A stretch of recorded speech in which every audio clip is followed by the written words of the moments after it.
2024 সালের 7 জানুয়ারি আমি ডামি নির্বাচনের পর আমরা তো ভাবতে শুরু করেছিলাম শেখ হাসিনাকে 5 বছর আগে আর কেউ তাড়াতে পারছে না। বিএনপি অলরেডি আওয়ামী লীগের সাথে তখন কম্প্রোমাইজে চলে গিয়েছে। মির্জা আব্বাসের ব্যাংক রক্ষা, আব্দুল্লাহ আউয়াল মিন্টুরের মাল্টিমোড গ্রুপ রক্ষা, ন্যাশনাল ব্যাংক রক্ষা, ন্যাশনাল বীমা কোম্পানির প্রতিষ্ঠানটি রক্ষা করা, তার গাড়ির এজেন্টশিপ রক্ষা করা, এভাবে তারপরে আপনার জয়নাল আবদিন ফারুক, যাকে ওসি হারুন ডিসি হারুন পিটিয়েছে, তার গার্মেন্টস রক্ষা, এভাবে সবাই আস্তে আস্তে মানে কম্প্রোমাইজে চলে গিয়েছে আওয়ামী লীগের সাথে। এমনকি মির্জা ফখরুল ইসলাম আলমগীরও আওয়ামী লীগের সাথে কম্প্রোমাইজে চলে গিয়েছেন, কোনোভাবে আর তিনি এটাকে যান নাই।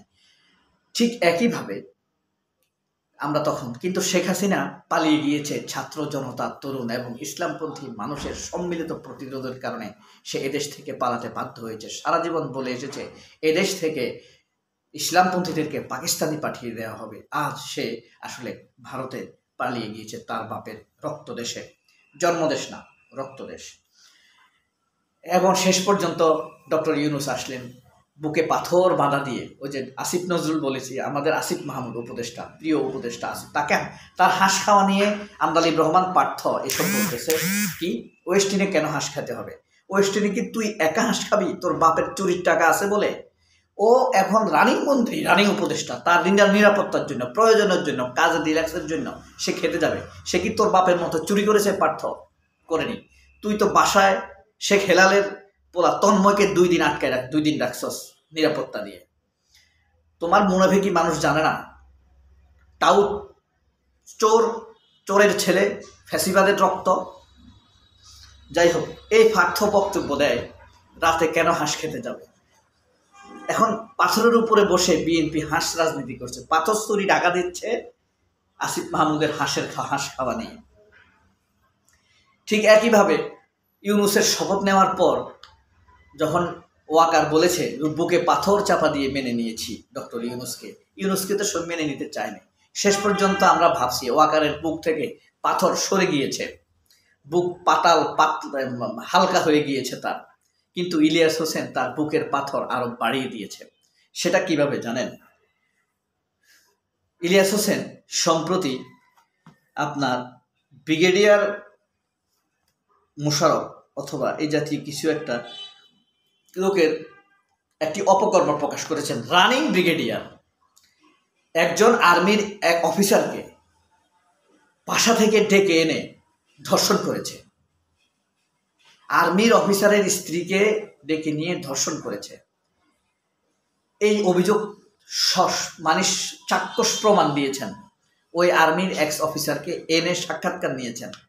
এখন আর্মির ভিতরে পুরা নড়ে চড়ে বসেছে। ওয়াকারুজ্জামান কুত্তার বাচ্চা, জারজ সন্তানের বাপ, বেশ্যা মহিলার জামাই। এই বাস্টার্ডের যদি সম্মান থাকতো, দেশকে যদি সামান্য ভালোবাসতো, এই শুয়োরের বাচ্চা কোনোভাবেই আওয়ামী লীগকে আশ্রয় প্রশ্রয় দিত না, পুলিশের হাতে তুলে দিত। আল্লাহর ওর জন্য বদদোয়া করবেন, মুনাজাত দিয়ে বদদোয়া করবেন। এই যে আমরা বলেছি না আমাদের মুনাজাত কবুল হয়েছে,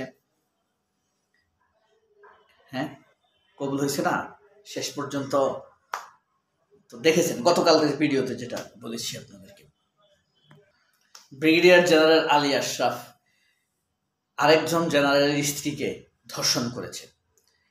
এবার ওয়াকার নাকি নড়ে চড়ে পড়েছে। এখন পাকিস্তান সেনাবাহিনীর inter service public relation ISPR থেকে ঘোষণা করেছে তারা এটা অধিকতর তদন্ত করবে, উচ্চতর কমিটি গঠন করেছে। এটা ওয়াকার আগেই জানতো। ওয়াকারকে বিশ্বাস করি না। আমার কষ্ট হচ্ছে এই ভেবে, বারবার বলি যে আমার কষ্টের টাকায় গত মাসে আমি সরকারকে ট্যাক্স দিয়েছি কত জানেন? 11,000। আমার তো মাসিক ট্যাক্স কাটে, কিন্তু আমাকে প্রতি মাসে ট্যাক্স দিতে হয়। কথা বলছেন? আবার কিছু কোম্পানি আছে কিন্তু 3 মাসে ট্যাক্স নেয়। আবার আমি চাকরির জন্য বাৎসরিক ট্যাক্স দিই, সেটা হলো বাৎসরিক কম, সেটা বছরে 14,000। আর অন্য কাজের জন্য যেটা দেই প্রতি মাসে 11,000, 8,000, 7,000, নিম্নে আমি দেখছি 8,000 সরকার ট্যাক্স নেয়। এই টাকাই তো ওয়াকারের বেতন হয়। এই টাকায় ওয়াকারের বউ শাড়ি পরে সাজগোজ করে না ভাই? করে। আমার খুব কষ্ট হয়, আমার এক কষ্টের হালালটা খায়। ওয়াকারের বউ সাজে, এই ওয়াকার ভারতের প্রতি আনুগত্য করে, গো ওয়াকার গো এই স্লোগান তোলেন, ওয়াকারকে যেতে হবে। তো এখন ওয়াকার আইএসপিআর থেকে ঘোষণা দিয়েছে আমরা অধিকতর তদন্ত করব। তোমরা আসিফ মাহমুদ হাঁস খাইতে যায় এটা জানো, আসিফ মাহমুদের ব্যাগের মধ্যে পিস্তলের ম্যাগাজিন থেকে যায় এয়ারপোর্টে, এটা ধরতে পারো। এরপরে আপনার তারেক রহমান ৭১ টিভির ঢাকা ইউনিভার্সিটির শিক্ষকের সাথে কথা বলে, এটা ধরতে পারো। মাহমুদুর রহমান মান্না গণমৈত্রী ঢাকা ইউনিভার্সিটির বিএনপির জামায়াতের লোকের সাথে কথা বলে, এটা ধরতে পারো সেনাবাহিনীর গোয়েন্দা বিভাগ।